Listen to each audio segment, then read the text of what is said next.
কাটতে হবে শুরু। বাবা এর নখ কাটা আর এর ওষুধ খাওয়ানো খুব কষ্টকর আছে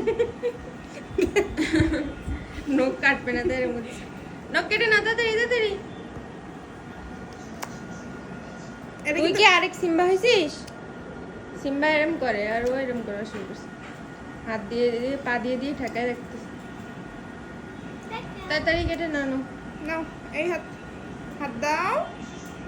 ঠেকাই দেখতেছে কি পরে অ্যাটাক করবি আমারে? মুখ চিনে রাখতেছিস?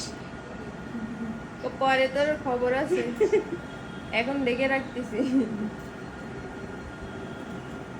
তাও শান্ত আছে বাবা আমি তো ভাবছিলাম মনে হয় ওষুধ খাওয়ানোর মতো এমন। সিম বোঝা করলো সিম্বু সবাই কামড়ায় খুঁজে শেষ করছে কিন্তু ভয় পাইস কেন রে? ওরে সবাই মারে মনে হয় তাই ভয় পায় দুই ভাই বোনই ভীতু অনেক ভয় পাই শুধু আর চেরি না এবার তুই কথা বলিস চেরির একটা ভাই আছে না, ও কেমন ভীতু কি জানি ওটার কি দেখছি না এই তুই দুই ভাই বোন এত ভীতু কেন মা শেষ। যা লাভ দে